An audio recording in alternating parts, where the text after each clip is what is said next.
My parents lived on my money until, at a birthday party, it turned out that they were mocking me as a stupid, unemployed son. I cut them off, and now they are begging for financial help. Be me, 31 years old David, sitting in my apartment, thinking about my sister's birthday party last year. That day changed everything with my family. Can't stop replaying every moment in my head. Tried drowning myself in work to forget. But memories keep floating back. Looking at old family photos makes it worse. Time to finally tell what happened. Maybe writing it down will help. Grew up in a small town in Michigan. Kind of place where gossip spreads faster than wildfire. Sounds cozy until you're the one everyone's whispering about. Traditional family setup. Mom, dad, me, and my little sister Jessica. Grandparents lived with us too for a while. They were the only ones who treated me like I mattered. Still miss them every day. Jessica is 8 years younger than me. From day one, she was the princess of the house. Don't blame her for being the favorite. Everyone could see it, even the neighbors. Remember all the special treatment she got. Teachers would always say how gifted she was. Her birthdays were like royal celebrations. Decorations that would put wedding planners to shame. Gifts piled up like mountains. Parents would spend months planning everything. Even got local newspaper coverage once for her sweet 16. Meanwhile, my birthdays were always an afterthought. Usually got combined with other family events. Remember one year they forgot completely. Had to remind them 3 days later. Usually ended up with something practical, like notebooks or socks. Times were tough, they said. But somehow there was always money for Jessica. New phone every year. Private tutors for every subject. Designer clothes while I wore hand-me-downs. Not just birthdays either. When Jessica joined debate team in high school, parents never missed a single competition. Cheering her on like she was solving world peace. Made special banners for every event. Drove 3 states over for nationals. Meanwhile, during my final basketball game as team captain, empty seats where my parents should have been, had to take Jessica to her violin recital. Still have the team photo, just me standing there while other parents hugged their kids. Coach tried to console me, but damage was done. Story of my life right there. Grandparents were the real MVPs though, especially Grandma. She'd always try to make things fair, call out my parents when they were being obvious about favorites. She'd secretly get me real birthday presents, hide them under my bed so parents wouldn't know. Made me feel like someone cared, but nothing really changed. Then they both passed away within months of each other. Lost Grandpa to heart attack. Grandma couldn't handle the grief. Followed him 2 months later. Last bit of support just vanished. Like watching my safety net disappear. Parents started leaning on me more after that. Not in the way you'd expect though. By the time I graduated high school, I already knew college wasn't happening. Always dreamed of becoming an architect. Spent countless nights sketching building designs. Won state competition for architectural design in senior year. Parents shut that down immediately. We don't have money for that, they said. Like that was the end of discussion. Meanwhile, Jessica got private tutoring for everything. Sat prep, music lessons, debate coaching, each costing more than my entire year's clothes budget. Had to figure out my own path. Moved to Chicago after graduation. Only had $200 and a backpack to my name. Got entry-level job at architectural firm. Started as a junior draftsman. Wasn't glamorous, but paid the bills. Lived in tiniest apartment imaginable. Shared bathroom with entire floor. Ate ramen for months straight. Taught myself advanced CAD in free time. YouTube tutorials, online courses. Anything I could get my hands on. Stayed late at office practicing on company software. Boss noticed my dedication. After a year, got promoted to full draftsman. Finally started making decent money. Could afford real food for once. That's when the calls started. Parents calling every month, always about money. Wasn't even a request anymore. You know raising kids isn't cheap. We've done so much for you. It's the least you can do. Guilt-tripping masters, both of them. Started sending them money monthly. Even though I barely had enough for myself. Skipped meals to make it work. Walked everywhere to save bus fare. Then Jessica got accepted into law school. Parents called me immediately. Actually felt happy for her at first. Still cared about her despite everything. She was my little sister after all. Remember when she used to stand up for me? Parents couldn't contain their excitement. She's going to be a lawyer, Mom kept saying. Like she already passed the bar. Of course, conversation didn't end there. Subtle hints started dropping. Law school is so expensive. Jessica will need help to succeed. You're doing so well now. Each call longer than the last. More guilt with every conversation. Dad chimed in too. Would mean so much to her if you helped. We've supported you your whole life. Conveniently forgot all the times they didn't. Didn't even argue. Maybe it was years of guilt they planted.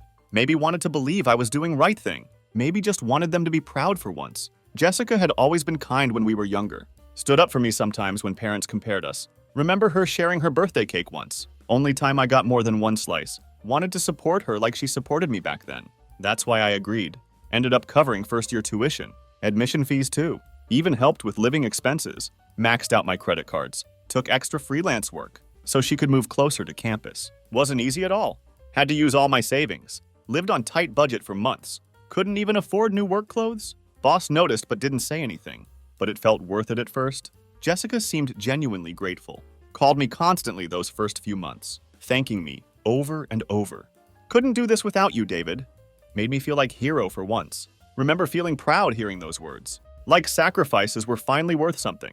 All those sacrifices seemed worth it at first. She'd tell me about her classes, how challenging but exciting everything was. Sent me pictures of her study groups. Actually felt like a real brother for once. We've got this amazing professor, she'd say. He's like a legend in the field. Tough, but I'm learning so much. Would send me screenshots of her good grades. Liked hearing about her life, even if I couldn't relate. Never went to college myself, but through her stories got a glimpse of it. Imagined what it could have been like if parents had supported me the same way. That's when things started changing. Calls became less frequent. At first thought nothing of it. Law school seemed intense. Figured she was just busy. Told myself she'd call when she could. When she did call, it was different. Always about needing something. Hey David, running low on rent money. This textbook costs a fortune. Can you help? Never asked how I was doing anymore. Always said yes. Told myself it was temporary. Once she graduated and became lawyer, everything would even out. She'd pay me back. Maybe parents would finally respect me. But her tone kept changing. No more gratitude like before. Just expectation. Like I owed her this. Treated me like her personal ATM. No thank you anymore. Just quick acknowledgement before hanging up. Sometimes didn't even say goodbye. Try to ask about her life. How she was doing. She'd seem distracted. Couldn't wait to end call. Yeah, I'm fine, David. Anyway, about that rent money. Could hear her typing while talking to me. Didn't know how to bring it up. Didn't want to sound petty. Let it slide. But it started eating at me. Stomach would knot up seeing her name on phone. Sitting at work, thinking about all the sacrifices. While she barely acknowledged me. Checking my bank account every hour. Wondering how to make it to next paycheck. Skipping things I wanted. New clothes. Dinners with friends. Better apartment. Couldn't even fix my car when it broke down. Had to take bus in Chicago winter. Also, she could focus on school. Without worrying about money, parents made it worse. Every call was same story. Jessica's doing so well. We're so proud of her. Never asked about my promotion at work or the award-winning design I created. If they mentioned me at all, only about helping Jessica. Good that you're supporting her. That's what family does. Like I was just the family bank. Never asked how I was doing. Didn't know about long hours at work or freelance projects I took on just to make ends meet. Working weekends while she partied. Saw her spring break photos online. Didn't know how drained I felt. Watching savings disappear. But honestly, didn't expect them to ask. That's how it always was. By end of Jessica's first year, things completely changed. She only called for money. My texts barely got responses. Once waited 2 weeks for reply. Remember asking about her exams. Got one-word reply next day. Good. That's it. No details. No follow-up. Felt like texting stranger. Started resenting her. Didn't know how to handle it. Told myself she was just stressed. That it wasn't personal. Kept making excuses for her. But deep down knew truth. Being taken for granted? Not just by Jessica. By parents too. Part 4. One night got call from mom. Wanted to talk about Jessica, of course. Recognized that fake cheerful tone immediately. She's doing so well, David. You should be proud of her. Same speech she'd given 100 times. Muttered something about being glad. Guess my tone wasn't convincing enough. What's wrong? She asked. Sounded more annoyed than concerned. Could practically hear her eyes rolling. Tried to stay quiet, but couldn't hold it anymore. Nothing, I said.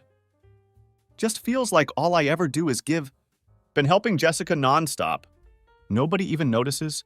Voice shaking more than I wanted. Long pause on her end. Could hear Dad watching TV in background. Then she sighs. That disappointed mom sigh. David, don't be selfish. Jessica is doing something important. You're just working in architecture. Each word like a knife in my gut. She's going to be a lawyer. You should be happy to support her. Felt my hands starting to shake. That hit hard. All my work meant nothing. Building designs, project management, client presentations. None of it mattered. Years of teaching myself meant nothing. Late nights learning software, awards I'd won. Because I didn't have fancy degree. Wanted to argue, defend myself, but knew it wouldn't change anything. Same argument we'd had for years. Just said okay and hung up. Stared at phone for an hour after. That conversation stuck with me. Replayed it for weeks. couldn't focus at work, started making mistakes on designs, physically and emotionally drained, but didn't know what to do. Cutting them off seemed impossible.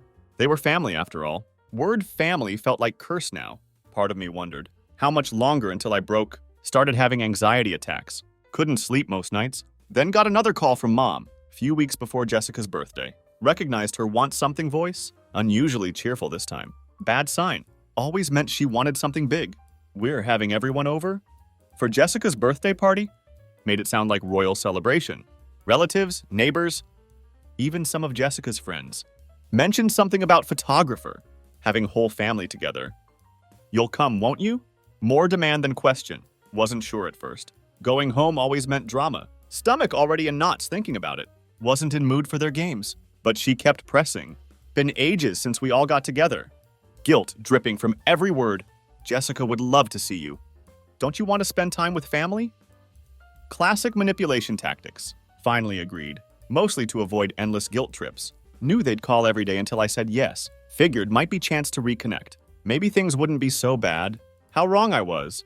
Part 5. Took train back to Michigan, carrying few small gifts I'd picked up. Spent 2 weeks lunch money on them. Hoped they'd actually appreciate it this time. House was packed when I arrived. Relatives I hadn't seen in years. Neighbors I barely recognized. Jessica's friends from law school. Place looked like wedding reception. Catering, decorations, professional lighting. Must have cost fortune. Energy was loud and chaotic. But in that celebratory way, like some kind of social event of the year, actually felt okay at first. Caught up with some cousins, made small talk with neighbors. They seemed genuinely interested in my work. Even managed brief chat with Jessica. She seemed busy though, flitting between groups like host. Barely acknowledged my gifts. Everything changed when Dad called everyone to living room. My stomach dropped immediately. Standing by fireplace, holding champagne glass, grinning like he won lottery. Mom beside him beaming, Jessica next to her looking smug. Reminded me of every childhood celebration. Always same setup, same dynamics. Thank you all for coming, Dad began. Wonderful to have everyone here. For Jessica's special day. Noticed he didn't mention my birthday last month. But tonight isn't just about birthday. Also celebrating incredible news. Had sinking feeling in stomach. Knew exactly where this was going. Wanted to disappear into floor. We're here to celebrate Jessica, who's just finished first year at law school. With flying colors, everyone clapped. Some people even cheered. Someone whistled. Mom jumped in, going on about how proud they were, how hard Jessica worked, how bright her future looked. Meanwhile, I'm standing in corner, invisible as always. Clapped along with everyone. Couldn't help feeling like ghost. Not single mention of my help. Nothing about money I'd sent. Years of supporting them. All my sacrifices meant nothing. It got worse. Jessica started talking about law school. At first seemed interesting, then started bragging. Law school is no joke, she announced. Looking right at me, not like regular 9-to-5 job. Takes real intelligence and dedication. Can't just wing it. Each word clearly aimed at me. Tried brushing it off, then she went for kill. I mean, architectural design? That's something anyone can learn online. Not exactly rocket science. Room got quiet for a moment. Could hear few uncomfortable coughs. Glanced around room. Expected someone to say something. Instead, parents laughed. Dad even nodded in agreement. Felt blood rushing to my face. Standing there, working my ass off to support them, while they mock my career, everything I'd achieved, all my professional success, like it meant nothing. Part 6. Then neighbor I've known since childhood approaches. Mrs. Anderson always liked her. David, you're doing great, right? Heard you're working in architecture. Actually seemed genuinely interested. Before I could answer, Mom jumps in, waves hand dismissively. Oh, he's doing okay. But Jessica is real star of family. She's going to be lawyer, you know. Didn't even let me speak for myself? Dad chuckles. David's good at what he does. But it's not exactly prestigious. Same condescending tone as always. Had to escape. Excused myself to kitchen. Pretended to check on food, hands shaking while holding onto counter. Just needed a minute to breathe. Felt like walls closing in. Could hear them from kitchen. Mom telling relatives about Jessica, how they had to step in to help her. Because David wasn't pulling his weight. Nearly dropped glass I was holding. Complete flip of truth. I paid her tuition. Sent them money every month. Yet they painted me as failure. Years of support meant nothing. All those extra jobs. Sleepless nights. Skipped meals. Something inside me snapped. Couldn't take one more second. Grabbed my coat. Left without word. They barely noticed.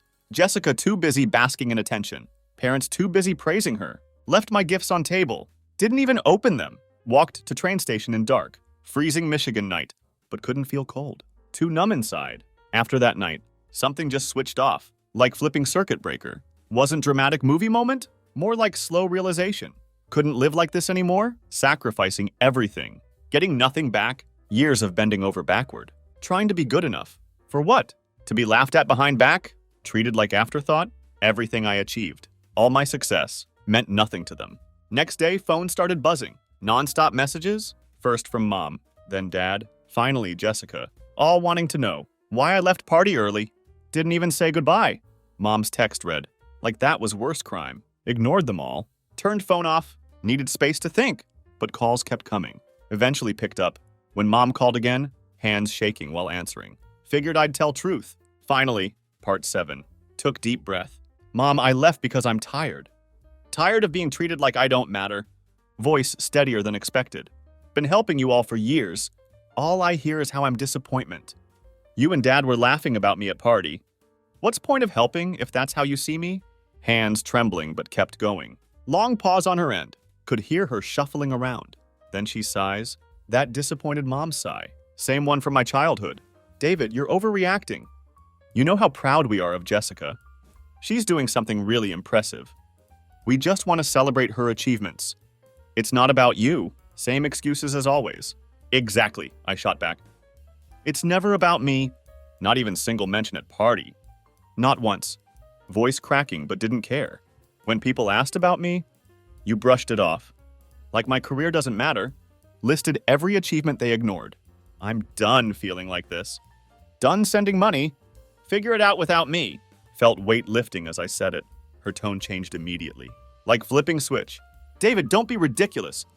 You can't just stop helping. We've done so much for you. Raised you, supported you. This is what family does. We all chip in. Nearly laughed at that last part. Couldn't hold back anymore. Really, Mom? Because doesn't feel like team effort. Feels like I'm only one chipping in. While you and Dad sit back, praising Jessica for being perfect child, years of resentment pouring out, she started to argue. Cut her off! I'm serious, Mom. I'm done. Don't call asking for money anymore.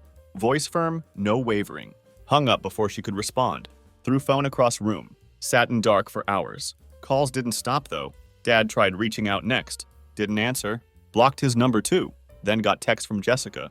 You're really putting strain on Mom and Dad? This is selfish, David.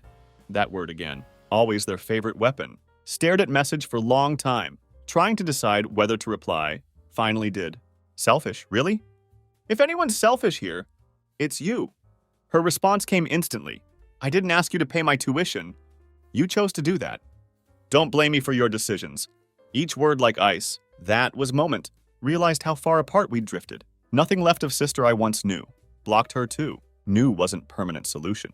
Couldn't deal with her attitude anymore. Felt like cutting off infected limb. Part 8. First month after stopping money was strange. Kept expecting phone to ring. Another guilt trip. Another angry message. But it was quiet. Too quiet, honestly. Like calm before storm. Jumped every time phone buzzed. At first felt guilty. Been supporting them so long. Felt wrong to just stop. Even though had every right. Years of conditioning hard to break. Kept checking bank account. Almost transferred money few times. Parents didn't give up easily though. After few weeks of silence. Started reaching out through others. Using flying monkeys. Aunt Judy called one night. Could tell she was uncomfortable. David, I don't want to get in middle of this. But your mom is really upset. Says you're refusing to help them? What's going on? Always liked Aunt Judy. Only one who ever stood up to Mom. Had to sigh. I'm just done, Aunt Judy. They've been taking advantage for years. Can't do it anymore. I'm not their bank. If they're upset, that's on them. Voice shaking but stayed firm. She didn't argue, which I appreciated. I understand, she said after a moment. Could hear sympathy in her voice. But they're struggling, David. Might want to think about helping. Even just little bit. Classic family guilt tactics. Thanked her for advice. Didn't take it. Changed subject to her garden. Already made up my mind.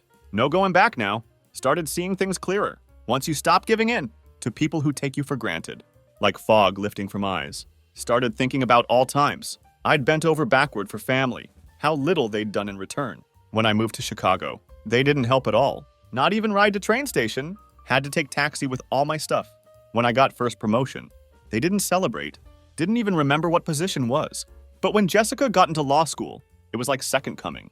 Party, announcements, social media posts, even local paper article. Looking back, realized truth. They never saw me as person, with own goals and dreams. To them, I was just older brother, one who had to make sacrifices, so Jessica could shine. Just walking checkbook, ATM with legs, family cash cow. Part 9. Few months after I stopped sending money, finally heard from Jessica again. Hadn't heard much since I blocked her. Thought she'd moved on, found other ways to manage. Apparently things weren't so smooth. Life hits different when Bank of Brother closes. Still remember exact moment she called. Wednesday evening. Just got home from work. Taking off shoes when phone lit up. Her name on screen. Debated not answering. What could she possibly say? Finger hovering over decline button. Curiosity won. Picked up. David, she said. No hello. No small talk. Just my name. Like loading gun. Could tell she was preparing for something. What's up? I asked. Already knew what was coming. She sighs. Could hear her choosing words. Look, I need your help. Second-year tuition is due. Mom and Dad say they can't pay it. There it was. Tried getting scholarships. Nothing available right now? Don't know what to do. Voice practiced, rehearsed. Leaned back in chair, stared at ceiling, processing her request. Jessica, I already helped first year. Told you couldn't keep doing this. You knew that. Kept voice steady, calm. Her tone shifted immediately. Desperation still there, but now had sharp edge. Like annoyed with me. Yeah, but thought you'd understand. How important this is. If I don't pay, could get kicked out. Voice getting higher. Do you have any idea what that would look like? Everyone knows I'm in law school. If I drop out, it'll be humiliating. For me and family, all about appearances. Sat up straight. Her words hit like slap. Jessica, are you seriously more worried about how it'll look than fact you might get kicked out? That's what you care about? Couldn't believe what I was hearing. She didn't hesitate. Of course I care about that. Worked so hard to get here. Can't let it fall apart. Because you suddenly decided to be selfish. That word again. Their favorite weapon? That word stung less now. Made me angry instead. Selfish, I repeated, laughing bitterly. I'm selfish because I finally said no? Years of resentment in my voice. She groans. Like I'm being unreasonable. David, not asking you to support me forever. Just this one time, okay? I'll pay you back once I'm lawyer. You know I will. Same empty promises. That was part that really got me. She didn't even realize what she was asking. To her, just this one time. To me, years of being taken for granted. History repeating itself. Knew if gave in now. Wouldn't be last time. Always one more thing. Couldn't keep doing it. No, Jessica, I said firmly. I'm done. Figure this out on yourself. No wavering in my voice. Quiet for second. Thought maybe processing what I said. Then she spoke, voice colder than ever heard before. You know what, David? Fine, be that way. Don't come crying to me. When you need something, at least I'm trying to do something. With my life, unlike you, each word calculated to hurt. Didn't even respond. Just hung up. Blocked her number again. This time permanently, part 10. Next news about Jessica came through relatives. Family gossip network never sleeps. She'd been venting to everyone who'd listen. About how I refused to help. How it was all my fault she was struggling. Playing victim as usual. Mom and Dad backed her up. Of course they did. Painting me as villain. Their new favorite family story. Over next few months, things started unraveling for Jessica. Without my financial support. Had to take on part-time work. Waitressing at local diner. Something she'd called beneath her before. Cut into her study time. Started falling behind in classes. Missed important deadlines. Skipped crucial study groups. By semester's end. Failed couple of courses. Not just bad grades. Actually failed. Would be lying if said didn't feel bit bad. She was clearly in over her head. Watching her dream crumble. Obvious that Mom and Dad weren't stepping up to help. The way I had, they were all talk, no action. But couldn't bring myself to care much. Not my responsibility anymore. Had to keep reminding myself that every so often heard updates through family grapevine about how she was doing. Relatives couldn't help but share. Some tried making me feel guilty. If only you'd helped a little more, things would have turned out differently. Classic guilt-tripping tactics, but knew better now. Jessica's situation wasn't my fault. Took therapy to accept that. Result of years of entitlement, unrealistic expectations. Parents spoiling her rotten by time summer rolled around. Big news hit family circle. Jessica officially dropped out of law school. Dreams of being lawyer gone. Stress of balancing work and school. Had been too much? Couldn't keep up anymore. Her perfect world crumbling. Didn't feel good about it. Didn't feel bad either. Just felt nothing. Years of emotional manipulation does that. Was just whatever at this point. Like watching strangers' life unfold.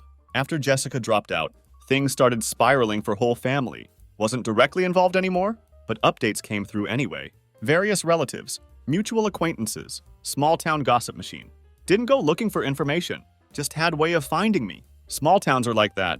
Everyone knows everyone's business. Part 11. First thing heard about, Jessica moving back in with parents. Couldn't make it on her own. After losing student status, golden child returning home. Part-time waitressing job. Wasn't enough for rent.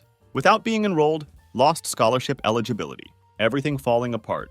So back she went, tail between legs, to same house, where she'd been star child. Just few years ago, what a fall from grace. At first thought parents would be happy to have her back. She was their golden child after all, their precious future lawyer.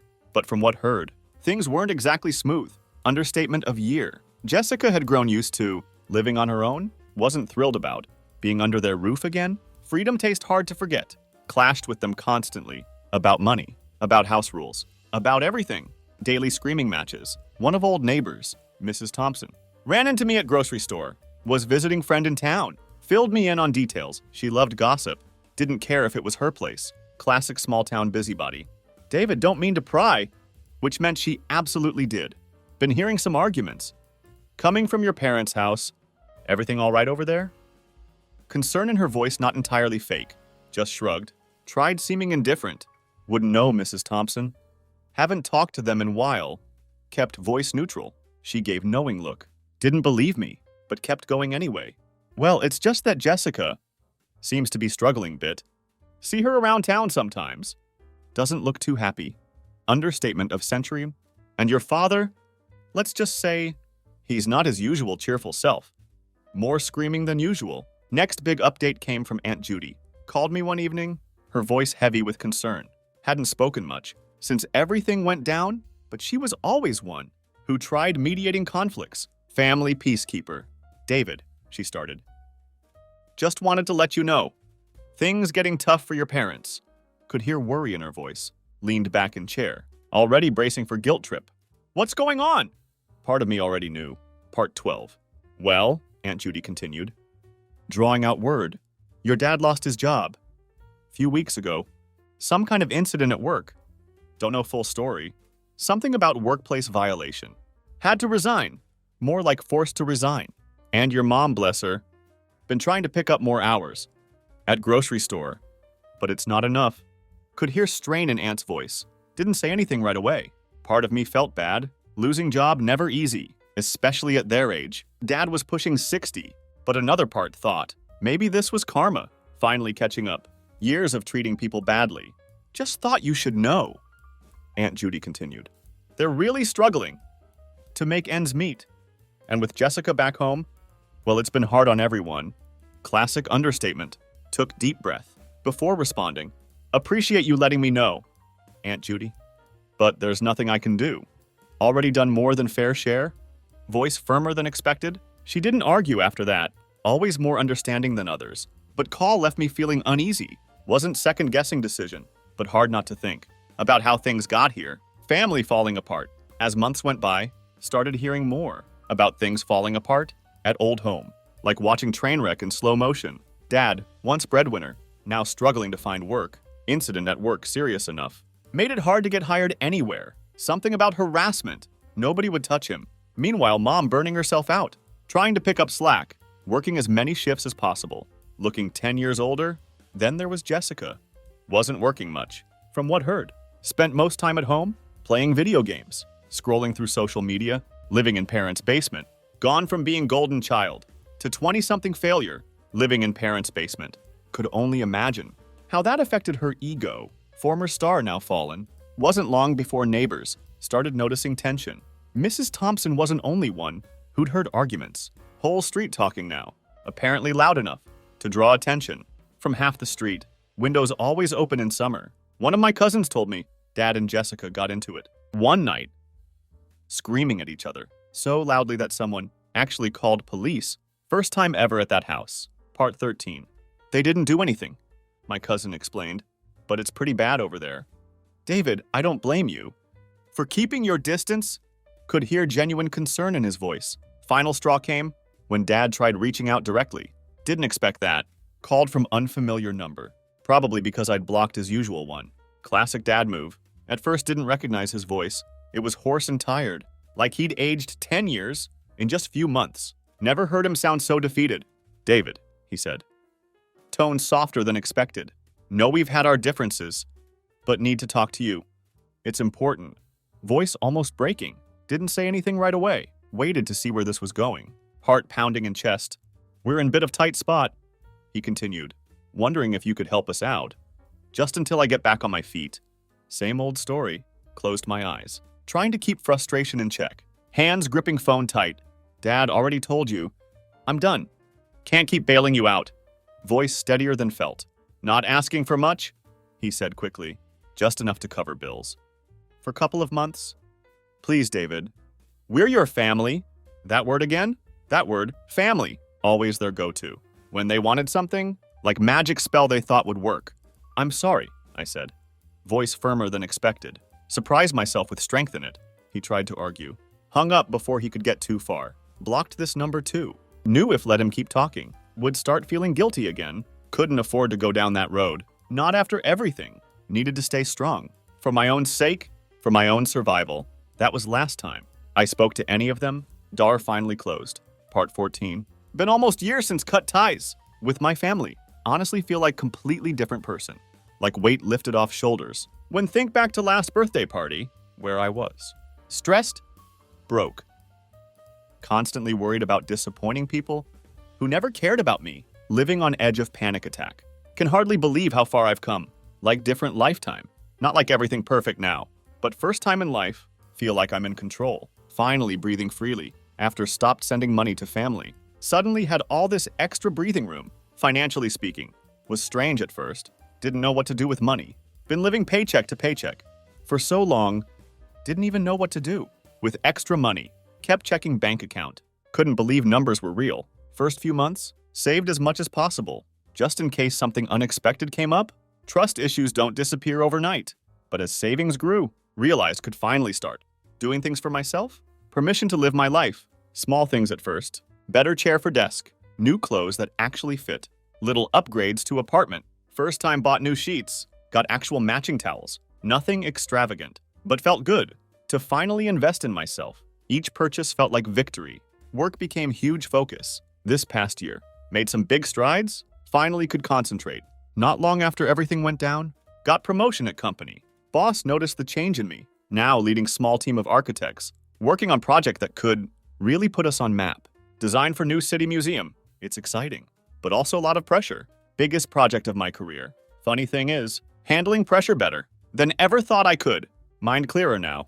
Think cutting ties with family. Freed up so much mental energy. Can now put into work. No more 3 a.m. anxiety calls. Don't have that constant weight on shoulders anymore. The guilt. The obligation. The stress of trying to please people who never appreciated me. All gone now. Part 15. For first time feel like actually good at what I do. Don't mean that in braggy way. Just stating fact. Just stopped doubting myself so much. No more second guessing every decision. Before, every time achieved something, would hear parents' voices in head, downplaying it, comparing it to Jessica's accomplishments. Ghost of past always haunting. But now those voices are gone, and it feels incredible. Finally hearing my own voice. One of biggest changes in life. Been deciding to go back to school. Something never thought possible. Something never thought would get chance to do. Growing up, college always felt like unattainable dream. Parents made sure of that. They made it clear. Wouldn't help with tuition. For a long time just accepted that. Would never have opportunity. Dreams permanently on hold. But now with finances better, started taking online classes. In architectural engineering. Walking past mom's voice saying I wasn't smart enough. Been challenged balancing work and school. But it's challenge I actually enjoy. First time studying what I want. Learning so much, already seeing how can apply it. To my job, designs getting better, clients noticing difference, eventually want to start own business. That's long-term goal. Dream getting clearer every day, don't know exactly what it'll look like yet. Maybe own architectural firm or design consultancy. Already have potential clients interested.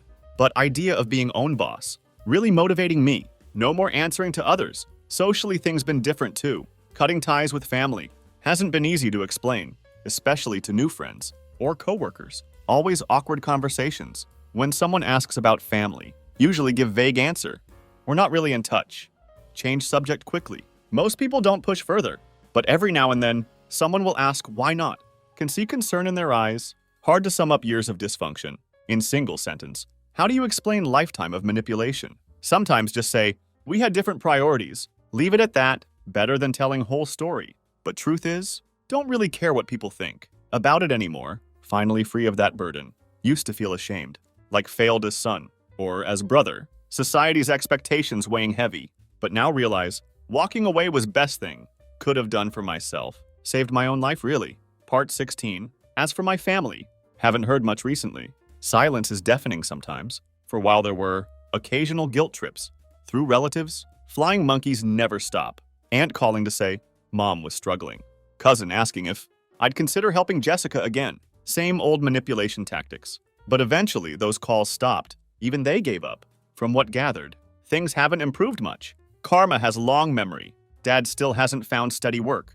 Too proud to take retail jobs. Mom working even more hours to keep house running. Looking decades older now. Jessica still living at home, not doing much of anything. Former golden child tarnished. It's sad in a way, not how anyone planned life. Don't wish them harm, but also don't feel responsible for their choices anymore. Finally broke free of guilt. They made their bed, now have to lie in it. Actions have consequences, even for golden children. If there's one thing learned through all of this, you don't owe anyone your peace, not even family. Sometimes best thing you can do is walk away, even if it feels like hardest choice and moment. Hardest, but most necessary. So yeah, that's where I am now. Writing this from my new office. It's not perfect, and it's not easy. Nothing worth doing ever is, but it's mine. All mine. And honestly, that's all I ever wanted. Finally living my own life. No regrets. End of my story. For now at least. New chapters still being written. But this time I'm the author.